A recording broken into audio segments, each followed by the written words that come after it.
महात्मा गांधी आज जिंदा होता तो महात्मा गांधी क्या इवन स्किप करता। आज तो मोबाइल है, महात्मा गांधी एक सेल्फी भी लेता श्री राम मंदिर के साथ। मथुरा का एक स्पेशल इंपॉर्टेंस है। हम बात करें इसके बारे में, काशी का ईदगाह मोस्क का एक स्पेशल इंपॉर्टेंस है। क्या हम इसके बारे में बात कर सकते हैं? हमारे भारतीय हैंदव संस्कृति कई ब्रांच है। इसमें वेदांत है, जो जिसमें शंकराचार्य जी का बहुत बड़ा अधिकार है। तंत्रा ब्रांच है, तंत्रा या आगमा ब्रांच है। नमस्कार, मैं हूं अंकित और आप देख रहे हैं इंडिया नाउ एंड हाउ। और आज हमारे साथ एक बहुत ही खास शख्सियत है। आप इनको टीवी पर रेगुलरली देखते हैं, ट्विटर, सोशल मीडिया पे कई सारे लोग इनके फैंस हैं। ये एक बहुत बड़े एक्टिविस्ट हैं, ऑथर हैं। हिंदी सभ्यता का इनको बहुत प्रचंड ज्ञान है और आप इनको अगर मिलें तो इनसे प्यारी शख्सियत आपको नहीं मिल सकती, इसकी मैं गारंटी देता हूँ। हमेशा एक मुस्कान रहती है इनके चेहरे पर। स्वागत करिए राहुल ईश्वर का। राहुल जी, बहुत बहुत धन्यवाद हमसे मिलने के लिए। नमस्ते Ankit ji, Ram Ram. Thank you for that fabulous introduction. बहुत बहुत शुक्रिया आपका, बहुत काइंड इंट्रोडक्शन था। नहीं, of course you deserve it Rahul ji. बाकी राहुल जी, बहुत बड़ा इवेंट आप करके आ रहे हैं। आप अयोध्या में थे, आपने प्राण प्रतिष्ठा को अटेंड किया। प्लीज अपना एक्सपीरियंस बताएं। तो कई वर्षों से, करीब 500 वर्षों से इसी दिन का इंतजार था। हम सभी के राम है, हम सब राम का है, राम हम सबका है। इसी का एक हार्मनी, हैप्पीनेस, प्लूरलिज्म सभी ये राम मंदिर के प्रतिष्ठा के बाद हमारा देश को मिल जाए, ऐसा एक प्रार्थना है। आपने हर जगह का आई थिंक दौरा किया, सरयू नदी में डुबकी लगाई, आपने कई लोगों से मिले, आप कई मीडिया पर्सनालिटी से मिले, क्या एक्सपीरियंस रहा? सरयू का बहुत बड़ा इंपॉर्टेंस है, स्पिरिचुअल भी है, वो एक सोशल कल्चरल भी है। और सरयू वो नदी है जिस पर भगवान राम खुद जल समाधि लिया था। हम सबको ये पता है, जल समाधि वाला सरयू नदी बहुत इंपॉर्टेंट है। रामायण में सरयू नदी के बारे में बहुत रिस्पेक्ट से उसे मेंशन किया है। तो सरयू एक बहुत इंपॉर्टेंट स्पेस है। सरयू के पास आप तो गया ही होगा, करीब 10,000 हमारे आचार्यों के लिए एक बहुत बड़ा स्पेस था। वहाँ याग और यज्ञ हुआ करता था, पूजा पाठ हुआ करता था। हमारे भारतीय हैंदव संस्कृति कई ब्रांच है। इसमें वेदांत है, जो जिसमें शंकराचार्य जी का बहुत बड़ा अधिकार है। तंत्रा ब्रांच है, तंत्रा या आगमा ब्रांच है। हमारे टेम्पल सभी संविधान ये तंत्र या आगमा ब्रांच के नीचे ही आता है ना। उदाहरण के लिए स्वामी विवेकानंद अद्वैती था। स्वामी विवेकानंद के गुरु श्री रामकृष्ण परमहंस एक साधु थे, एक ब्राह्मण थे, एक मंदिर का पुजारी था, वो काली भक्त था। मगर विवेकानंद निर्गुण परब्रह्म या वेदांत चाहते थे। तो सभी ब्रांच एकजुट होकर भारत का वो संस्कृति है, जो हिंदू संस्कृति है, भारत का पारंपरिक है, संस्कार है, इस सभी का एक बहुत बड़ा सेलिब्रेशन था। और महात्मा गांधी, जो हमारा राष्ट्रपिता है, महात्मा गांधी हमेशा राम राज्य के बारे में बताया था। महात्मा गांधी एक बहुत बड़ा राम भक्त भी था, इसलिए सभी का राम है। और एक और बात अंकित जी, तो आपको बहुत हैप्पीनेस भी होगा। मैं इंडोनेशिया गया था कई साल पहले। इंडोनेशिया दुनिया का सबसे बड़ा मुसलमान पॉपुलेटेड राज्य है। इंडोनेशिया का सबसे बड़ा कल्चरल आइकन भी राम है। वहाँ राम मोहम्मद एक बहुत कॉमन नेम है, आप तो जानते ही होंगे। गेरुडा इंडोनेशिया है वहाँ का ऑफिशियल एयरलाइंस। तो राम सभी का है। राहुल, अभी आपने रिपब्लिक टीवी हो या टाइम्स ना हो, एनडीटीवी पे हो, आप डिबेट में थे और आपने ये चीज देखी थी और कही भी थी कि इसको एक पॉलिटिकल इवेंट बना दिया गया है।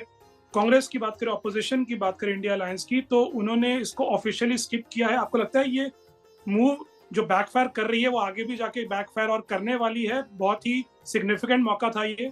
बहुत दुर्भाग्यपूर्ण घटना है। श्री राम का कोई पॉलिटिक्स नहीं, श्री राम पॉलिटिक्स से बहुत सारे ऊपर है। आप इसका ये सभी इवेंट का एक पॉलिटिकल अंडरटोन या सबटेक्स्ट हो सकता है, मगर बहुत इंपॉर्टेंट चीज ये है कि पॉलिटिक्स भूलकर इसका सोशल, कल्चरल, स्पिरिचुअल मैसेज हमें लेना चाहिए। कुछ मुसलमान लड़का लड़कियों से भी बात किया, वो भी हैप्पी है प्राण प्रतिष्ठा के लिए, वो भी फ्यूचर देखना चाहता है, फॉरवर्ड देखना चाहता है।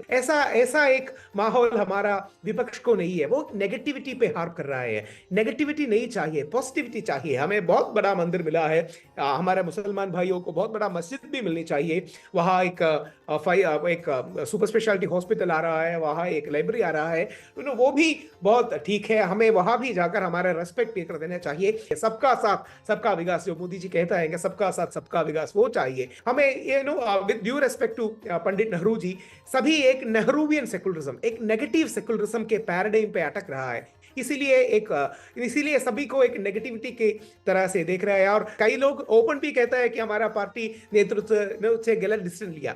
मैं सिर्फ अंकित जी आपसे, आपके दर्शकों को भी एक प्रश्न पूछना चाहता हूं। अगर महात्मा गांधी जी हमारे राष्ट्रपिता, सबसे बड़ा सेकुलर आइकन, सबसे बड़ा हमारा नेशनलिस्ट आइकन, अगर महात्मा गांधी आज जिंदा होता तो महात्मा गांधी क्या इवेंट स्किप करता?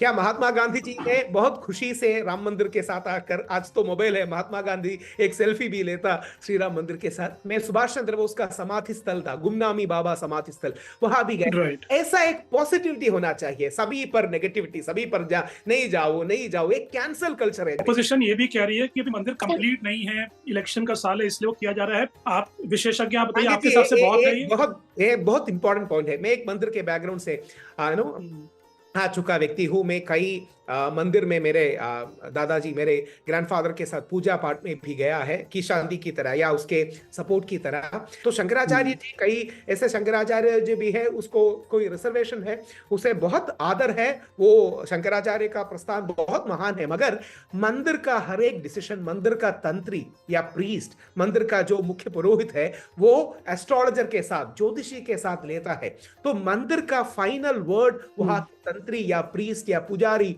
और सुप्रीम प्रीस्ट होता है। ये सुप्रीम कोर्ट ने भी कई बार कहा है, श्री पद्मनाभ स्वामी टेम्पल के बारे में कहा है, शबरीमला के बारे में कहा है।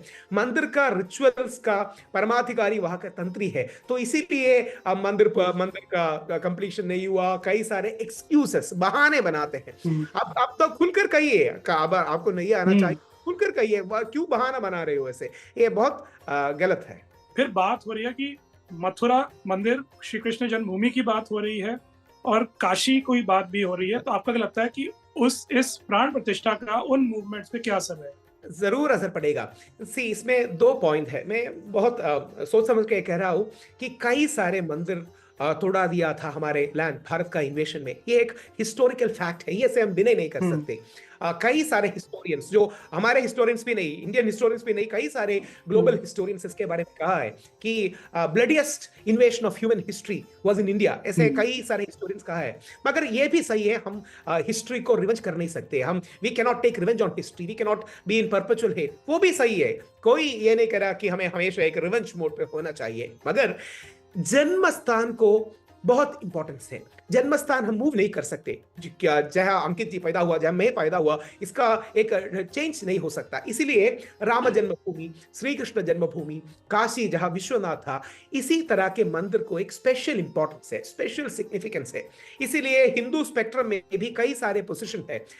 मान्य सुब्रमण्य स्वामी जी का पोजीशन है, सदगुरु जग्गी वासुदेव का पोजीशन है, कि कई ऐसा मंदिर है जिस पर हमें बातचीत कर देना चाहिए मुसलमान भाइयों से बातचीत कर देना चाहिए। मैच्योर इंडिविजुअल्स की तरह की मथुरा का एक स्पेशल इंपॉर्टेंस है। हम बात करें इसके बारे में, काशी का, ईदगाह मोस्क का एक स्पेशल इंपॉर्टेंस है, क्या हम इसके बारे में बात कर सकते हैं? और मुसलमान भाइयों को भी हमें एक पैनिक मोड में नहीं डालना चाहिए, क्योंकि कई सारे ऐसे कहते हैं कि 30,000 मंदिर हमें वापस लेना है। तो मुस्लिम लोगों को भी एक पैनिक होगा, एक इनसिक्योरिटी होगा, कई ऐसे दंगे होगा जाएंगे, इसका एक टेंशन होगा, इसीलिए बहुत स्ट्रांग होंगे। राइट।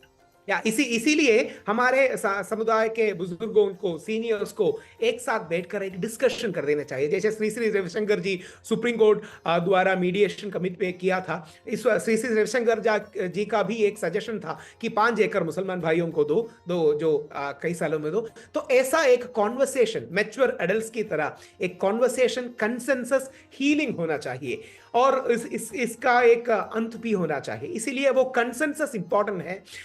आरएसएस में, आरएसएस का प्रवर्तक नहीं हूं, मगर बहुत आदर करता हूं आरएसएस को।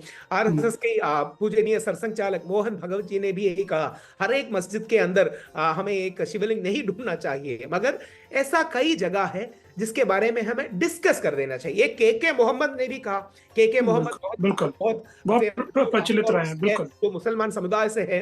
के मोहम्मद जी ने भी कहा कि ऐसे कई जगह है जो हमें डिस्कस कर देना चाहिए, शांति से, पीस से, हार्मनी से। और एक और रिक्वेस्ट मैं अपने हिंदू भाइयों को भी कह दूंगा कि धन्नीपुर मोस्क, कई सारे मुसलमान ऑर्गेनाइजेशन ऐसे हैं को धन्नीपुर मोस्क को मानते ही नहीं, all India Muslim personal law board उसको मानते नहीं, असउद्दीन ओवैसी जैसे व्यक्ति उसको मानते ही भी नहीं, क्योंकि उसको एक फेलियर का सिंबल लग रहा है। फेलियर का सिंबल नहीं है, एक कंसेंसस का सिंबल है। हमारा वंदे मातरम है, आप तो जानते हैं, वंदे मातरम एक दुर्गा स्तुति है, एक देवी स्तुति है, मगर मुसलमान भाइयों को कोई रिजर्वेशन होगा, इसीलिए सिर्फ वंदे मातरम का पहले 2 स्टैंजा लिया हमारा नेशनल एंथम में। हर एक नेशन एक गिव एंड टेक के आधार पे ही चलता है।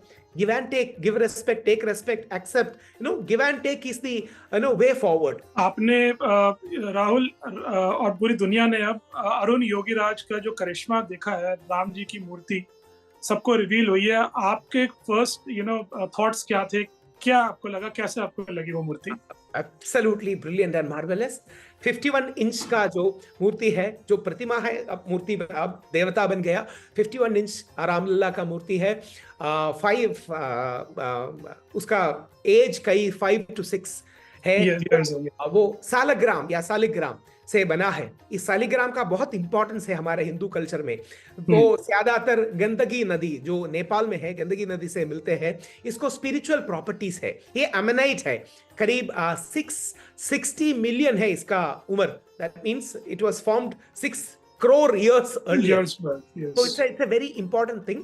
प्राण प्रतिष्ठा के बिना भी इसका एक ऊर्जा है, कॉन्सिक्रेशन के बिना भी ऊर्जा है, इसीलिए सालग्राम का बहुत इंपॉर्टेंस है। ये सालिग्राम से श्री पद्मनाभ स्वामी टेम्पल, जहां मैं आया है केरला से, श्री पद्मनाभ स्वामी टेम्पल करीब 12,000 सालिग्राम से भी बना है। तो इसीलिए बहुत इंपॉर्टेंट है, स्पेशली वैष्णवाइट सेक्टों के लिए बहुत इंपॉर्टेंट है। वृंदा जो है, हमारे पुराण में यही लिखा है कि वृंदा जो है, जो महाविष्णु को एक पर्टिकुलर हादसे से शाप दिया, और महाविष्णु स्वयं महाविष्णु ही सालिग्राम होकर पैदा हुआ। ऐसा एक बहुत पुराना स्टोरी भी है। बहुत इंपॉर्टेंट है ये।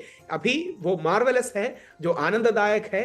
भक्ति से हमारा आत्मा को ये जगाएगा मूर्ति। हमसे आज जुड़ने के लिए राहुल जी बहुत बहुत धन्यवाद। इंडिया नाउ एंड हाउ के दर्शकों को बहुत अच्छा लगा। इंडिया नाउ एंड हाउ बहुत इंपॉर्टेंट नाम है। अंकित जी, आपका इनिशिएटिव का सभी प्रार्थनाएं। इंडिया नाउ एंड हाउ ये बहुत इंपॉर्टेंट क्वेश्चन भी है। सभी को शुभकामनाएं। राम राम, जय हिंद।